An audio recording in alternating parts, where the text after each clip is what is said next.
Welcome back to another solo show of the Integrative Health Coach Success podcast. Thank you everyone for being here. Today, we're going to chat about a topic that is kind of something that is relevant or was relevant recently in my world. And I feel like it would be helpful maybe to some of you listeners out there. I think as you continue to coach in the health and wellness space, it may be inevitable that you kind of run into something similar. And what we're going to chat about is what to do when you're in a slump. Right? Whether it's personal, business, this will be a little bit more geared towards kind of like a personal slump, right? So you're going through something personal. How do you show up for your clients, for your business, for the people that need you, for the mission that you've created? And how do you kind of support yourself or reach out for support, right? We talk a lot about helping our clients through slumps, how to coach them through periods where they might not be, checking off foundations. They may not be acknowledging certain things. This is going to be geared towards you as a coach, right? How do you kind of just move through inevitable lows, right? We're going to have highs, we're going to have lows, we're going to have lots of wonderful moments in the middle, but if you find yourself in a little bit of a slump, what can you do to kind of move through that? And so I'm going to share with you 5 points that I think would be really helpful. The first is going to be to acknowledge that you're there, right? It's the first step. Acknowledge that this is just something that you're going through. Give yourself permission to feel it, and being able to understand the importance of this just being an energetic season. Maybe your kids are going through something, maybe your relationship is going through something, maybe, you're dealing with parents who aren't well. There's going to be something that kind of brings you into one of those valleys. And it's really important to first acknowledge it, right? I think that, we all have things that we're going to inevitably go through.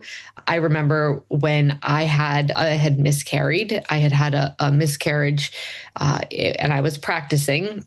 And I remember I had a call with a client who was going through a fertility journey. And I thought to myself, how on earth am I going to get on this call and show up for this client when I am falling apart myself? And the first thing that I had to do was acknowledge that, I'm going through something challenging. This is hard. I'm allowed to feel exactly what I'm feeling. I'm allowed to be in a low place, even though I'm the coach, right? And I really gave myself just permission to move through it and understand that it was okay to be there, rather than giving myself a lot of stress and guilt and, you should be better off because you're a coach, right? How come I can't show up? We're all human. We're coaches, but we're human. And I remember thinking to myself, this client needs me. I'm here for myself. I have lots of support. I'm acknowledging that this is a really hard moment. And whenever things feel hard, showing up and being of service is one of the most healing things you can do. Not because it distracted me, not because it gave me some sort of a, way to create this codependent relationship. Simply showing up for this person actually healed a little bit of myself. I already had 2 beautiful kids. I was able to show up for this client who hadn't gotten pregnant yet. And actually she got pregnant a few months after that. And I kind of just gave myself the grace to be where I was. I didn't try to, pretend and lift myself up and ignore what I was going through. I acknowledged it. I told myself yeah, this is hard. This is one of those times where I'm going to have to show up with a little bit more intention at this point. And I was really able to kind of support myself and really support that client in that moment because I gave myself the grace and acknowledgement to and the permission to be where I was. So if you find yourself, for whatever reason it may be, that you're kind of in one of those, valleys that inevitably will come, acknowledge first that this is where I am. It's okay. This is not going to last forever. I've had peaks before, I've had valleys before, and I've always come out the other end. I always say my success rate for surviving hard things is 100% up until this point, and I'm going to make it through this one. And being of service to someone else is actually one of the most beneficial things you can do if you can also give yourself grace at the same time. Okay, so one, acknowledge it, don't ignore it, give yourself permission, give yourself grace. Okay, the second would be to use energy smart strategies to show up without burning yourself out. I think as health coaches, I'm going to speak for myself, but I think a lot of people who go into the line of work that we do, we may be empaths for sure, maybe introverts. I don't know. I know a lot of health coaches who are introverts, and I think empaths and introverts have a little bit more of a tendency to burn out if they're kind of constantly giving, right? And not going inward, not finding quiet time, not finding times where they're not overstimulated, over kind of extending themselves. So I want you to know that using a short term, energy smart strategy to show up, right, while you're not burning out. So this might look like, simplifying your client calls. You're relying on templates that you have already made, right? So that you're not reinventing the wheel every single time, a bare minimum type of strategy to continue to work for your clients, show up for them, but not over stress yourself up, right? You're preparing maybe content ahead of time. You're doing, client prompts, or really working with social media in maybe a little bit of less of an energetic draining way. And maybe you're just writing, static posts instead of showing up on stories and talking and kind of feeling like you're having to be on, right? You can still show up in ways where you're really, you're motivating, you're inspiring, but you're not burning yourself out in the meantime. We've talked a lot about foundations, okay, with clients and helping them to build strategies to implement consistency with foundations. And I think that this is one of those things where we have to do the same thing as coaches, right? Are you sleeping? Are you drinking water? Are you eating well? Or are you eating things because you're stressed that are actually making you feel more depleted because they're not the best things for your body, right? So use these, energy smart strategies to be showing up and this will be different for everybody, right? Maybe writing is energetically draining for you. And it's actually easier to show up maybe on social media with a quick hello and story. For some other people, it might be more energy draining to show up in stories. So you write a little bit of something inspiring. Maybe if you're responding to clients, it's easier for you to send a voice memo instead of writing an email. So getting honest with yourself about what are some of the things that actually cause you to feel like you're using more energy.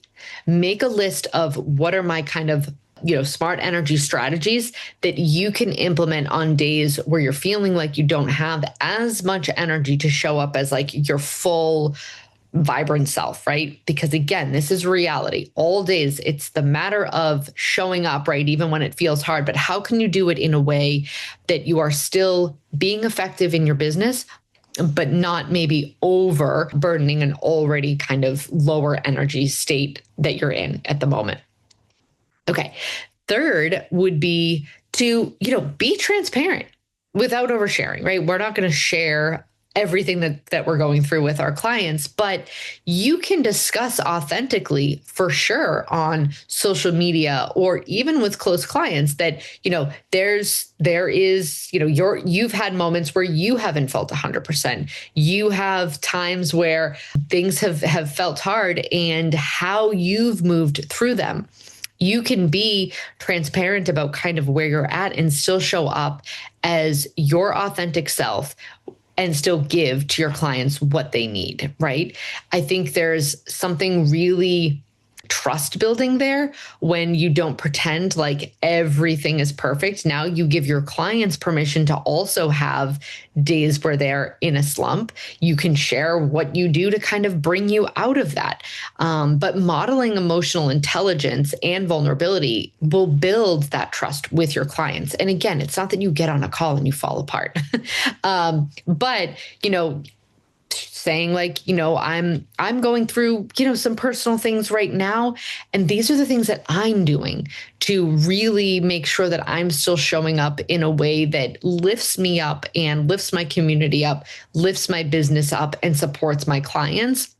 And these are the ways that you can do that too with your life, right? Because again, we're coaching, we're inspiring, we're directing, and we'll have clients that inevitably get in slumps. And how do we show them that one, it's okay, it's normal, and how to move through it? Because inevitably, it's just what you do with what you're given. And it's not the fact that you want to avoid ever having a slump, right? You want to model, how do you show up in these inevitable valleys where things don't feel as easy as they might on a peak or on a middle of the road type of time. We all have different seasons, and I think if you can have some of that transparency and model some of that emotional intelligence of, I acknowledged where I was at. These are the things that I'm implementing for foundations.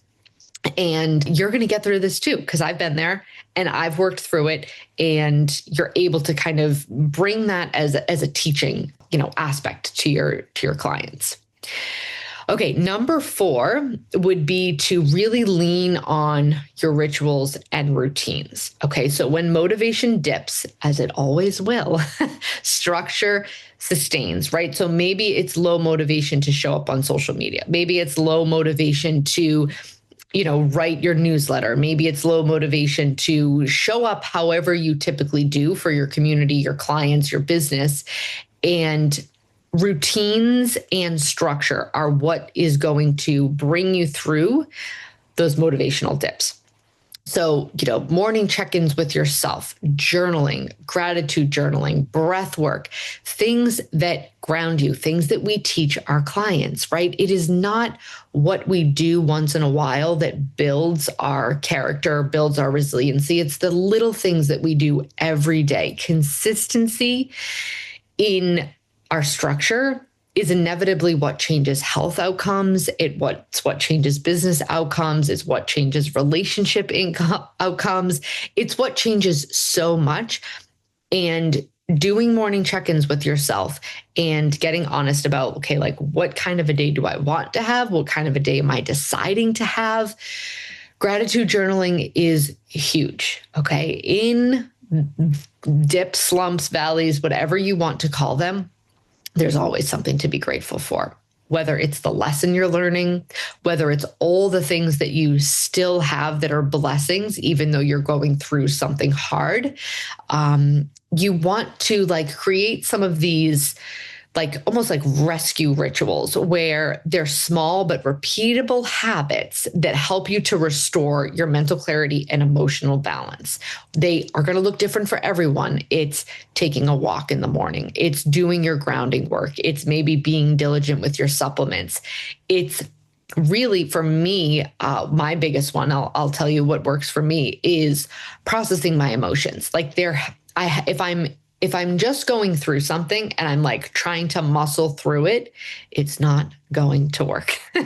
I have to get real about what I'm feeling. Why am I feeling it? What's the story I've told myself over and over about when things feel hard, and getting real with processing the emotions. And so for me, it's journaling, it's writing things. And sometimes it's just a stream of conscious. If someone opened the notebook that I use, they're going to be like, wow, what is she even talking about? But sometimes it's just writing, whatever comes into your head. It could be that you do it in a voice. Maybe you just record what you're saying, right? To get it out. Maybe you have, some sort of a gratitude journal or a breathwork practice that you do. Maybe you have a grounding practice, but you want to lean on these routines to kind of carry you through. And sometimes it can be in these moments, you really make sure that your space is a little bit of a sanctuary. Maybe you light your favorite candle before you start a client call, or maybe you do 3 deep breaths, or, before your day gets started, you write 4 things that you're grateful for. But there has to be some kind of, ritual, routine, something that feels like it is consistent enough, that creates structure, So it will sustain you through lower motivational times. And again, like if it's business stuff, there is so many ways where you can still show up and acknowledge that, yes, it's a hard season, but you are going to do small intentional things each day that allow you to still show up and support your clients, support your mission. Asking questions is so important. I teach coaches that asking their clients questions is a huge source of getting kind of to the bottom of maybe some roadblocks. But for you, ask yourself the question, right? Like, what is going on for me today? And then what does this client need from me today? If you give yourself what you need, then you're able to ask, like, what does this client need from me? Okay, what I need today is to find some gratitude in where I've been on this journey. And then what does my client need? My client needs me to show up and be a support for them. Maybe they're in a valley too, right? And you're going to show up and give them the piece that they need and help support their ability to kind of move through it. And I guarantee you that when you're low, being of service to someone else, there's no greater way to lift yourself up. And again, it's not done from this codependent way. It's simply how energy works. And I think it's a really important way to kind of create, again, those rituals and routines that allow you to do that and to show up. One of my, favorite things to do is like use essential oil. They, for whatever reason, can kind of like set my mood in a certain way. Or I will take a shower, do my dry brushing, do my castor oil. There's so many things that like get really clear about what makes you feel good. And sometimes like you can skip your dry brushing, when you're feeling great and you're, things are fine. But when you're on one of those dips, if you can be honest about like, these are the list of things that I know I have to do now. Like I'm here, and a lot of times if you do them consistently, right, it might prevent a little bit of a dip, but sometimes things are out of our control, right? A parent gets sick, or, your relationship with someone gets strained, or your kids are going through a hard time. Those things are out of our control. If you have a list of things that help you through that, you can immediately draw on it and go, okay, this is a time where I need to prioritize these things. I'm going to set an intention for my day. I'm going to do something that feels good and kind of move through the process, right? Because it's all about just energetically like riding the wave. Okay. And the fifth is going to be to ask for and accept. This is a challenging one for me. It might not be challenging for you. And if it's not, that is great. But I oftentimes will ask for help, but it's really hard for me to accept it. It's hard for me to kind of sit back and let my husband do something that is going to really help me out. I'm kind of, used to like doing it all. And that pushes me into my masculine energy where things feel hard and things feel more stressful, right? But if you can ask for and accept support, you can reframe kind of asking for help as an act of leadership and not weakness, right? You know that it's something that you need. Good leaders get the support behind them that they need to be successful, right? So you can ask your, partner to cook dinner that night, or you can, ask them to do bedtime stuff. If you can get honest about the things that drain you more, like for me, nighttime stuff with my kids is super draining, right? Everybody's whining. I'm trying to cook dinner. I'm like, oh gosh, who's going to have some sort of crisis at bedtime? And asking for support, right? So it's maybe that, my husband typically will, be like putting my son's hockey stuff away and doing a task that maybe isn't all that important in that moment and can be done another time. Like, can you please just help me with bedtime? I need to outsource patience is usually what I need to do. Like, I need you to be patient with the kids so that I can do what I need to do and not feel like I'm being drained by this task. When I know I can do that, I can have more patience with my business, I can have show up differently for my clients when my personal life isn't draining me, right?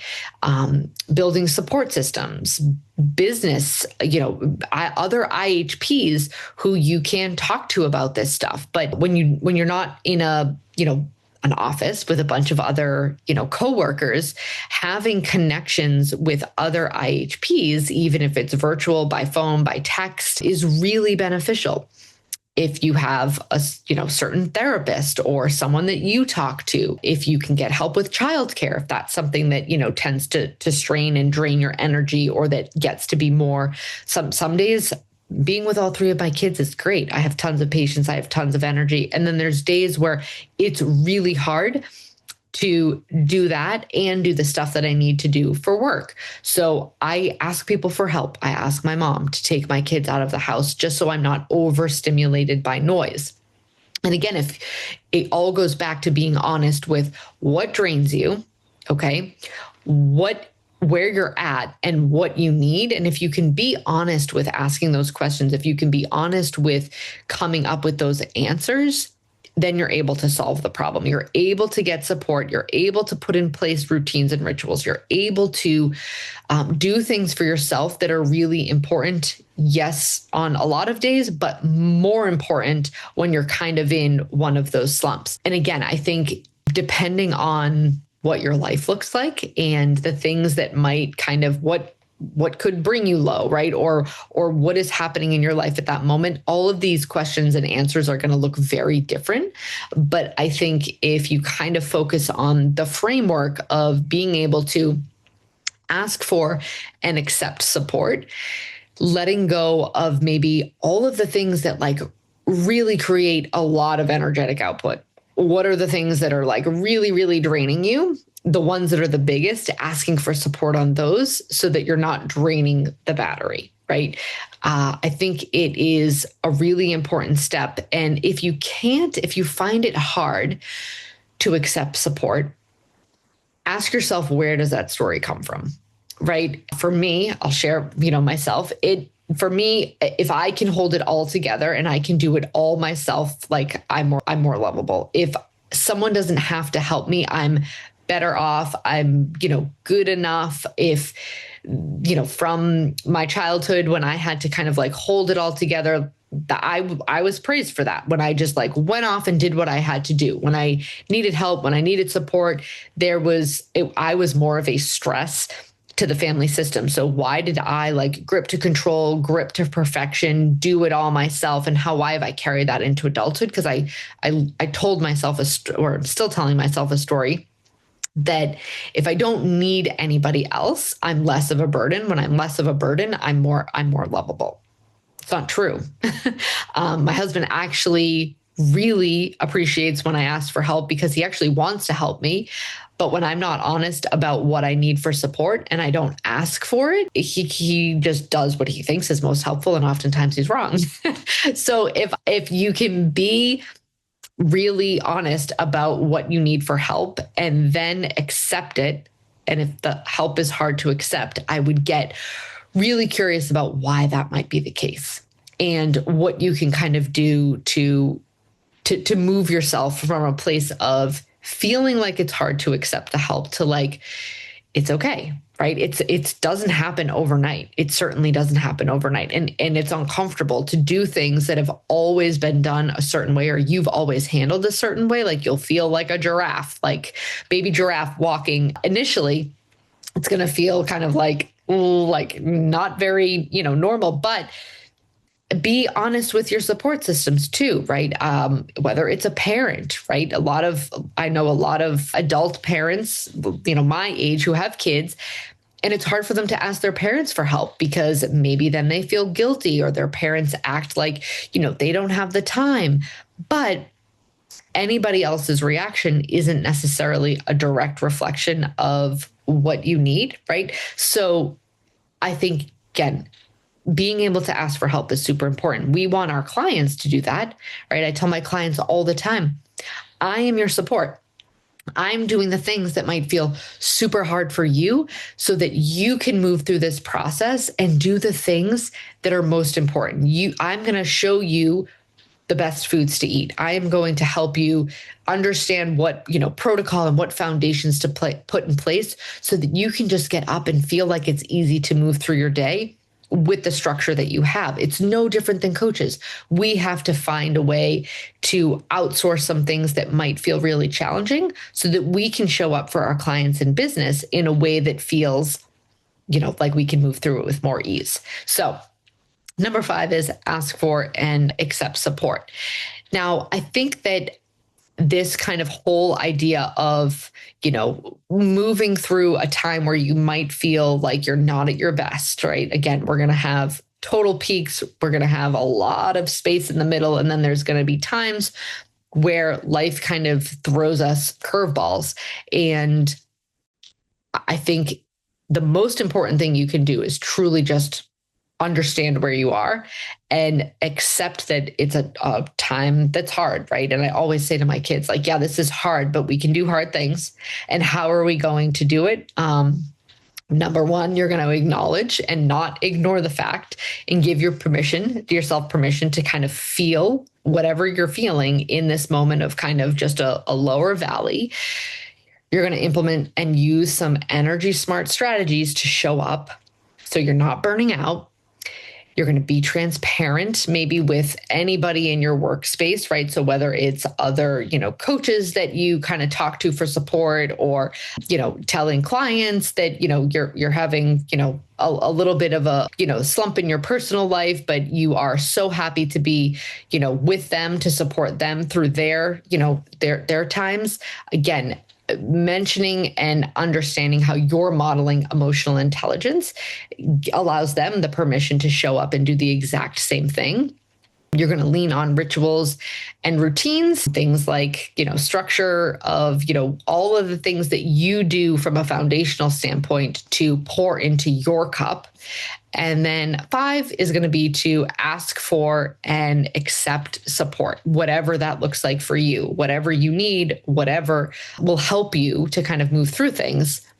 And then, of course, accepting it. And if it's hard to accept it, getting kind of, real with yourself about why that may be, what those stories are, and how can you kind of shift your ability to accept what others might be willing to give you for support through the process. Okay, I hope that was helpful. Again, I think that if we assume that just because we're coaches, our life is going to be like one linear, perfect picture scenario, it's unrealistic. But we have to show up anyway. And so I think all 5 of these things can help us to be able to, and if you have a structure before, right, if you know these things before, you're able to kind of implement and understand, right, what you would do. It's no different than why schools do fire drills, right? They don't figure it out when there's a fire. They understand what their plan is, how, the kids do a fire drill to make sure that they can get out. Teachers have a plan. So if you know how to implement a lot of this before you might have a slump, then it's easier to move through it once you're there, because once you're kind of in a dip, it's harder to kind of see the forest through the trees, so to speak. So understand that this may come for you, right? And what are going to be kind of some of these points that I talked about for you that can kind of help you move through it in a way that doesn't bring down your motivation, or actually the motivation, could dip, but what isn't going to affect your business and allow you to still show up for your clients, show up for your message, show up for your community, but still give yourself the grace and the ability to work through what you're working through. Okay, I hope that was all helpful. As always, reach out if you have any topics that you want us to talk about. Thank you all for being here on this episode of the Integrative Health Coach Success podcast, and I'll look forward to our next tech.